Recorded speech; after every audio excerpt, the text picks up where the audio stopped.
विष्णु आदि के पूजन में उपयोगी पुष्पों का कथन। अग्निदेव कहते हैं, वशिष्ठ, पुष्पों से पूजन करने पर भगवान श्रीहरि संपूर्ण कार्यों में सिद्धि प्रदान करते हैं। मालती, मल्लिका, युथिका, गुलाब, कनेर, पावंती, अतिमुक्तक, कर्णिकार, कुरंटक, कुब्जक, तगर, नीप, कदम्ब, बाण, वन मल्लिका, अशोक, तिलक, कुंद और तमाल इनके पुष्प पूजा के लिए उपयोगी माने गए हैं। बिल्वपत्र, शमीपत्र, भृंगराज के पत्र, तुलसी, कृष्ण तुलसी तथा वासक, अडूसा के पत्र पूजन में ग्राह्य माने गए हैं। केतकी के पत्र और पुष्प, पद्म एवं रक्त कमल ये भी पूजा में ग्रहण किए जाते हैं। मदार, धतूर, गुंजा, पर्वतीय मल्लिका, कुटज, शालमली और कटेरी के फूलों का पूजा में प्रयोग नहीं करना चाहिए। प्रस्थमात्र धृत से भगवान विष्णु का अभिषेक करने पर करोड़ गौओं के दान करने का फल मिलता है। एक आढ़क धृत से अभिषेक करने वाला राज्य तथा धृत मिश्रित दुग्ध से अभिषेक करने वाला स्वर्ग को प्राप्त करता है। धनुर्वेद का वर्णन, युद्ध और अस्त्र के भेद, 8 प्रकार के स्थान, धनुष बाण को ग्रहण करने और छोड़ने की विधि आदि का कथन। अग्निदेव कहते हैं, वशिष्ठ, अब मैं 4 पादों से युक्त धनुर्वेद का वर्णन करता हूं। धनुर्वेद 5 प्रकार का होता है। रथ, हाथी, घोड़े और पैदल संबंधी योद्धाओं का आश्रय लेकर इसका वर्णन किया गया है। यंत्र मुक्त, पाणी मुक्त, मुक्त संधारित, अमुक्त और बाहु युद्ध, ये ही धनुर्वेद के 5 प्रकार कहे गए हैं। उसमें भी शस्त्र संपत्ति और अस्त्र संपत्ति के भेद से युद्ध 2 प्रकार का बताया गया है। ऋजु युद्ध और माया युद्ध के भेद से उसके पुनः 2 भेद हो जाते हैं, क्षेपणी, गोफन आदि। धनुष एवं यंत्र आदि के द्वारा जो अस्त्र फेंका जाता है उसे यंत्र मुक्त कहते हैं। यंत्र मुक्त अस्त्र का जहां अधिक प्रयोग हो वो युद्ध भी यंत्र मुक्त ही कहलाता है। प्रस्तरखंड और तोमर यंत्र आदि को पाणी मुक्त कहा गया है। भाला आदि जो अस्त्र शत्रु पर छोड़ा जाए और फिर उसे हाथ में ले लिया जाए तो उसे मुक्त संधारित समझना चाहिए।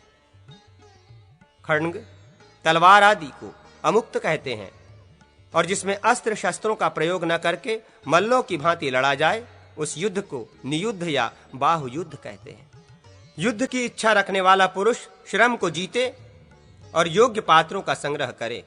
जिनमें धनुष बाण का प्रयोग हो वे युद्ध श्रेष्ठ कहे गए हैं। जिनमें भालों की मार हो वे मध्यम कोटि के हैं। जिनमें खड्गों से प्रहार किया जाए वे निम्न श्रेणी के युद्ध हैं और बाहु युद्ध सबसे निकृष्ट कोटि के अंतर्गत है। धनुर्वेद में क्षत्रिय और वैश्य इन 2 वर्णों का भी गुरु ब्राह्मण ही बताया गया है। आपत्ति काल में स्वयं शिक्षा लेकर शूद्र को भी युद्ध का अधिकार प्राप्त है। देश या राष्ट्र में रहने वाले वर्ण संकरों को भी युद्ध में राजा की सहायता करनी चाहिए। स्थान वर्णन, अंगुष्ठ, गुल्फ, पार्श्वनिभार्ग और पैर ये एक साथ रहकर परस्पर सटे हुए हों तो लक्षण के अनुसार इसे समपद नामक स्थान कहते हैं। दोनों पैर बाह्य अंगुलियों के बल पर स्थित हो, दोनों घुटने स्तब्ध हो तथा दोनों पैर के बीच का फासला 3 बित्ता हो तो ये वैशाख नामक स्थान कहलाता है। जिसमें दोनों घुटने हंस पंक्ति के आकार की भांति दिखाई देते हो और दोनों में 4 बित्ते का अंतर हो वो मंडल स्थान माना गया है। जिसमें दाहिनी जांघ और घुटना स्तब्ध तना हुआ हो और दोनों पैरों के बीच का विस्तार 5 बित्ते का हो उसे आलीढ़ नामक स्थान कहा गया है। इसमें विपरीत जहां बाईं जांघ और घुटना स्तब्ध हो तथा दोनों पैरों के बीच का विस्तार 5 बित्ता हो वो प्रत्यालीढ़ नामक स्थान है। जहां बायां पैर टेढ़ा और दाहिना सीधा हो तथा दोनों गुल्फ और पार्श्वनिभाग 5 अंगुल के अंतर पर स्थित हो तो ये 12 अंगुल का बड़ा स्थानक कहा गया है। यदि बाएं पैर का घुटना सीधा हो और दाहिना पैर भली भांति फैलाया गया हो अथवा दाहिना घुटना कुब्जाकार एवं निश्चल हो तथा या घुटने के साथ ही दायां चरण दंडाकार विशाल दिखाई दे तो ऐसे स्थिति में विकट नामक स्थान कहा गया है। इसमें दोनों पैरों का अंतर 2 हाथ बड़ा होता है। जिसमें दोनों घुटने दुहरे और दोनों पैर उत्तान हो जाएं। इस विधान के योग से जो स्थान बनता है उसका नाम संपुट है। जहां कुछ घूमे हुए दोनों पैर संभाव से दंड के समान विशाल एवं स्थिर दिखाई दें, वहां दोनों के बीच की लंबाई 16 अंगुल की देखी गई हो वो स्थान का यथोचित स्वरूप है। ब्राह्मण, योद्धाओं को चाहिए कि पहले बाएं हाथ में धनुष और दाएं हाथ में बाण लेकर उसे चलाएं और उन छोड़े हुए बाणों को स्वस्तिताकार करके उनके द्वारा गुरुजनों को प्रणाम करें। धनुष का प्रेमी योद्धा वैशाख स्थान के सिद्ध हो जाने पर स्थिति वर्तमान या आयति भविष्य में जब आवश्यकता हो धनुष पर डोरी को फैलाकर धनुष की निचली कोटि और बाण के फलदेश को धरती पर टिका कर रखे और उसी अवस्था में मुड़ी हुई दोनों भुजाओं एवं कलाइयों द्वारा नापे। उत्तम व्रत का पालन करने वाले वशिष्ठ, उस योद्धा के बाण से धनुष सर्वथा बड़ा होना चाहिए और मुष्टि के सामने बाण के पंख तथा धनुष के डंडे में 12 अंगुल का अंतर होना चाहिए। ऐसी स्थिति हो तो धनुर्दंड को प्रत्यंचा से संयुक्त कर देना चाहिए, वो अधिक छोटा या बड़ा नहीं होना चाहिए। धनुष को नाभि स्थान में और बाण संचय को नितंब पर रखकर उठे हुए हाथ को आंख और कान के बीच में लेकर तथा उस अवस्था में बाण को फेंके। पहले बाण को मुट्ठी में पकड़ें और उसे दाहिने स्तनाग्र की शीघ्र में रखें। तदनंतर उसे प्रत्यंचा पर ले जाकर उस मौरवी डोरी या प्रत्यंचा को खींचकर पूर्ण रूप से फैलावे। प्रत्यंचा न तो भीतर हो न बाहर, न ऊंची हो न नीची, न कुबड़ी हो न उत्तान, न चंचल हो न अत्यंत आवेष्टित। वो सम स्थिरता से युक्त और दंड की भांति सीधी होनी चाहिए। इस प्रकार पहले इस मुष्टि के द्वारा लक्ष्य को आच्छादित करके बाण को छोड़ना चाहिए। धनुर्धर योद्धा को यत्नपूर्वक अपनी छाती ऊंची रखनी चाहिए और इस तरह झुककर खड़ा होना चाहिए जिससे शरीर त्रिकोणाकार जान पड़े, कंधा ढीला, ग्रीवा निश्चल और मस्तक मयूर की भांति शोभित हो। ललाट, नासिका, मुख, बाहुमूल और कोहनी ये सम अवस्था में रहे। ठोड़ी और कंधे में 3 अंगुल का अंतर समझना चाहिए। पहली बार 3 अंगुल, दूसरी बार 2 अंगुल और तीसरी बार ठोड़ी तथा कंधे का अंतर 1 ही अंगुल का बताया गया है। बाण को पंख की ओर तर्जनी एवं अंगूठे से पकड़ें, फिर मध्यमा एवं अनामिका से भी पकड़ लें और तब तक वेग पूर्ण खींचता रहे जब तक पूरा बाण धनुष पर न आ जाए। ऐसा उपक्रम करके वेधी पूर्वक बाण को छोड़ना चाहिए। सुव्रत, पहले दृष्टि और मुष्टि से आहत हुए लक्ष्य को ही बाण से विदीर्ण करें। बाण को छोड़कर पिछला हाथ बड़े वेग से पीठ की ओर ले जाए, क्योंकि ब्राह्मण ये ज्ञात होना चाहिए कि शत्रु इस हाथ को काट डालने की इच्छा करते हैं। अतः धनुर्धर पुरुष को चाहिए कि धनुष को खींचकर कोहनी के नीचे लेकर और बाण छोड़ते समय उसके ऊपर करे। धनु शास्त्र विशारद पुरुषों को ये विशेष रूप से जानना चाहिए। कोहनी का आंखों से सटाना मध्यम श्रेणी का बचाव है और शत्रु के लक्ष्य से दूर रखना उत्तम है। उत्तम श्रेणी का बाण 12 मुष्टियों के माप का होना चाहिए। 11 मुष्टियों का मध्यम और 10 मुष्टियों का कनिष्ठ माना गया है। धनुष 4 हाथ लंबा हो तो उत्तम, 3.5 हाथ का हो तो मध्यम और 3 हाथ का हो तो कनिष्ठ कहा गया है। पैदल योद्धा के लिए सदा 3 हाथ के ही धनुष को ग्रहण करने का विधान है। घोड़े, रथ और हाथी पर श्रेष्ठ धनुष का ही प्रयोग करने का विधान किया गया है। लक्ष्यवेध के लिए धनुष बाण लेने और उसके समुचित प्रयोग करने की शिक्षा तथा वैद्य के विविध भेदों का वर्णन। अग्निदेव कहते हैं, ब्राह्मण द्विज को चाहिए कि पूरी लंबाई वाले धनुष का निर्माण कराकर उसे अच्छी तरह धो पोंछकर यज्ञ भूमि में स्थापित करे तथा गदा आदि आयुधों को भली भांति साफ करके रखे। तत्पश्चात बाणों का संग्रह करके कवच धारण पूर्वक एकाग्र चित्त हो तुणीर ले उसे पीठ की ओर दाहिनी कांख के पास दृढ़ता के साथ बांधें। ऐसा करने से विलक्ष बाण भी उस तुणीर में स्थिर रहता है। फिर दाहिने हाथ से तुणीर के भीतर से बाण को निकाले, उसके साथ ही बाएं हाथ से धनुष को वहां से उठा ले और उसके मध्य भाग में बाण का संधान करे।